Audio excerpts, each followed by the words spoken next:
Assalamualaikum warahmatullahi wabarakatuh. Kami dari Kelompok Manajemen Pengadaan ingin mempresentasikan hasil dari jawaban kelima soal tersebut. Saya Putri Anjani. Di sini saya akan menjelaskan pertanyaan nomor 1, yaitu jelaskan definisi dan apa saja pokok bahasan pada pengadaan SDM. Mengapa masalah pengadaan karyawan merupakan hal yang sulit dan rumit? Pengadaan SDM merupakan suatu tindakan yang dilakukan oleh suatu organisasi melalui tahapan-tahapan yang mencakup proses penarikan, seleksi, penempatan, orientasi, dan induksi untuk mendapatkan tambahan pegawai yang sesuai dengan kebutuhan agar membantunya mencapai tujuan organisasi. Adapun pokok bahasan utama pada fungsi pengadaan adalah proses di mana penarikan, seleksi, dan penempatan, orientasi ataupun induksi untuk mendapatkan karyawan yang efektif dan efisien membantu tercapainya suatu tujuan perusahaan.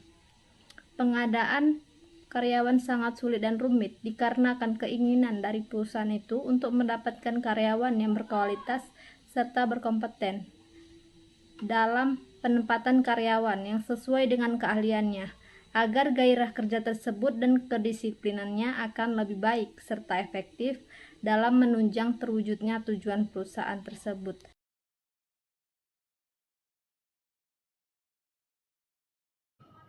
Saya Naomi Wardini dan saya akan melanjutkan pertanyaan nomor 2 tentang analisis jabatan atau job analysis. Analisis jabatan atau job analysis sangat penting dan harus dirumuskan atau disusun oleh bidang kepegawaian atau personalia ataupun HRD di sebuah organisasi atau perusahaan. Perintahnya, jelaskan definisinya, kenapa analisis jabatan itu penting dan diperlukan, kapan dan apa kegunaan analisis jabatan itu sendiri. Pertama, saya akan menjelaskan tentang analisis jabatan itu. Analisis jabatan merupakan dasar bagi sebagian besar aktivitas manajemen sumber daya manusia, sebab informasi yang diperoleh dari analisis jabatan dapat dipergunakan untuk penarikan, seleksi, pengupahan, pelatihan karyawan, dan sebagainya. Dalam konteks strategik, analisis jabatan diperlukan untuk mendukung perusahaan dalam mengadakan perubahan-perubahan terhadap jabatan yang telah ada, baik melalui penciptaan jabatan baru atau pengurangan terhadap jabatan yang telah ada.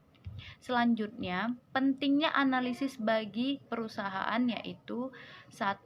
Menjamin akan arus kerja. Dalam sebuah arus kerja, ada sebuah ketertarikan antara pekerjaan yang satu dengan yang lainnya. Ketika salah satu dari pekerjaan tersebut belum memahami bagaimana pekerjaan yang seharusnya, tentu kegiatan perusahaan akan terhenti dan tidak efektif. Kedua, terhindar dari tumpang tindih dan juga konflik. Meskipun dalam bidang yang beda, namun terkadang ada karyawan yang mengerjakan pekerjaan yang sama. Hal ini akan berimbas pada kurangnya tanggung jawab yang ada. Dengan adanya sebuah analisis jabatan ini akan membantu mengatasi hal tersebut. Ketiga, penentu kualitas sumber daya manusia. Sumber daya manusia menjadi penentu bagaimana perusahaan bergerak. Kesadaran akan berkualitas sumber daya manusia ini akan memberikan persaingan terhadap bagaimana sebuah perusahaan dijalankan. Keempat, menjadi sarana tumbuh kembangnya perusahaan yang ada. Ketika mampu memiliki sebuah sumber daya manusia yang terampil, tentu menjadi kunci sukses tumbuh kembangnya perusahaan. Hal ini sangat jelas ketika melakukan analisis jabatan bisa menjadi jembatan sebuah perusahaan untuk bisa berkembang lebih baik. Manusia yang berkualitas. Kualitas tersebut tentunya menjadi langkah untuk bisa diterapkan pada posisi jabatan yang tepat. Dengan analisis ini bisa menjadi cara yang paling sistematis untuk bisa memajukan perusahaan. Itulah pentingnya analisis jabatan bagi perusahaan. Dan kegunaan analisis jabatan itu sendiri adalah: 1. Sebagai dasar untuk melakukan evaluasi jabatan. 2. Sebagai dasar untuk menentukan standar hasil kerja seseorang. 3. Sebagai dasar untuk melakukan rekrutmen, seleksi, dan penempatan pegawai baru. 4. Sebagai dasar untuk merancang program pendidikan dan pelatihan. 5. Sebagai dasar untuk menyusun jalur promosi. 6. Untuk merencanakan perubahan-perubahan dalam organisasi dan penyederhanaan kerja. Dan yang terakhir, 7, yaitu sebagai dasar untuk mengembangkan program kesehatan dan keselamatan kerja.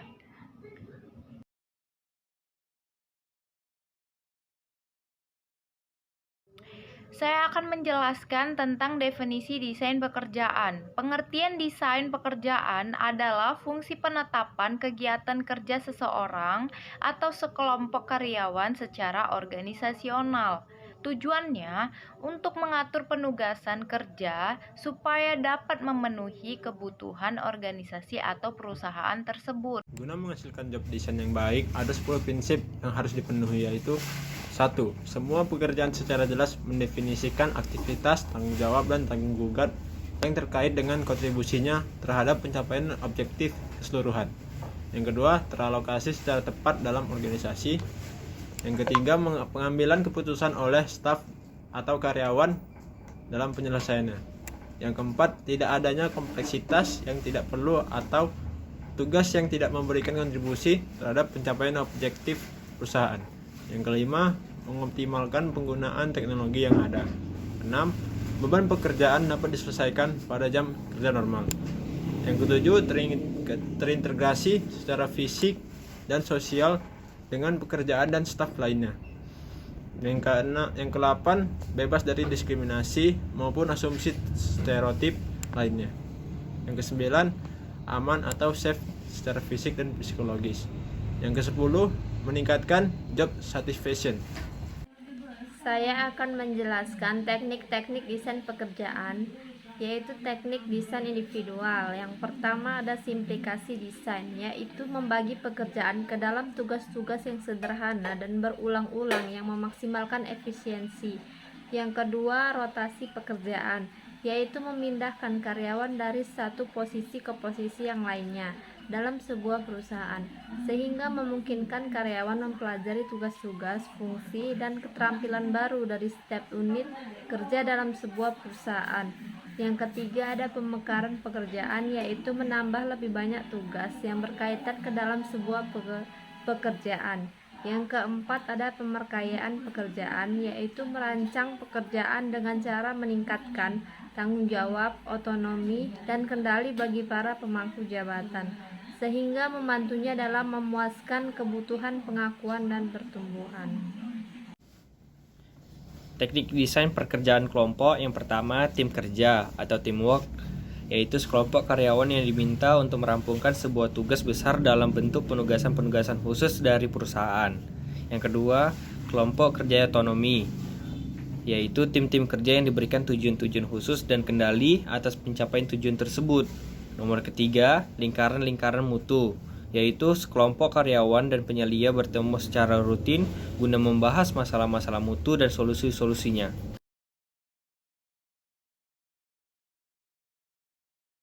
Saya Muhammad Taufik Hidayat. Saya akan menjelaskan pertanyaan dari nomor 4. Yang pertanyaannya yaitu, analisis jabatan sangat penting dan harus dirumuskan atau disusun oleh bidang kepegawaian atau personalia di sebuah organisasi atau perusahaan. Jelaskan definisinya, kenapa analisis jabatan itu penting dan diperlukan, dan kapan atau apa kegunaan dari analisis jabatan itu sendiri. Jawabannya yaitu analisis jabatan berkontribusi efektif untuk menilai kebutuhan pelatihan dan kinerja dari karyawan yang sekarang sedang menjabat. Proses analisis jabatan menjadi dasar untuk mendesain atau mengembangkan kebijakan dan strategi untuk memenuhi sasaran dan tujuan organisasi. Analisis jabatan diperlukan yaitu 1. Pada saat organisasi dibentuk, 2. Pada saat diciptakan jabatan, dan yang terakhir saat jabatan berubah. Guna analisis jabatan memiliki banyak manfaat untuk memimpin suatu perusahaan atau organisasi. Beberapa manfaat lainnya yaitu menetapkan dasar rasional, pengupahan dan penggajian yang objektif, menghapuskan persyaratan-persyaratan kerja yang dapat menyebabkan diskriminasi.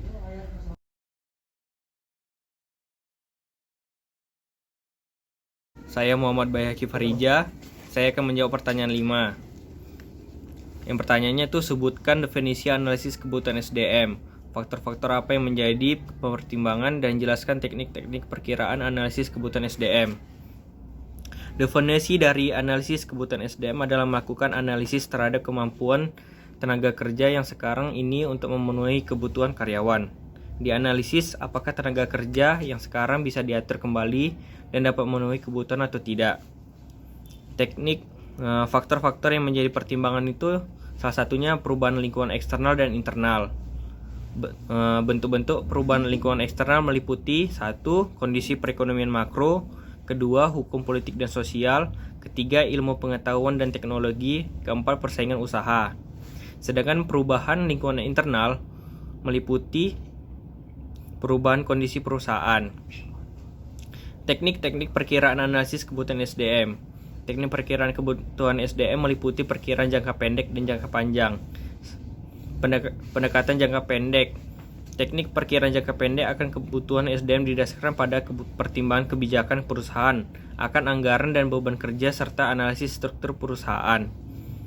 Dengan asumsi hampir semua sumber daya, khususnya teknologi produksi, tidak berubah. Jangka pendek biasanya hanya berkisar tidak lebih dari setahun. Sedangkan pendekatan jangka panjang, teknik perkiraan jangka panjang terdiri atas analisis permintaan unit dan permintaan keorganisasian, pendapat pakar, analisis kecenderungan, analisis statistik, estimasi suplai internal, dan peramalan agregat dengan asumsi hampir semua sumber daya akan berubah. Jangka panjang lebih dari setahun, bahkan bisa mencapai 5-10 tahun.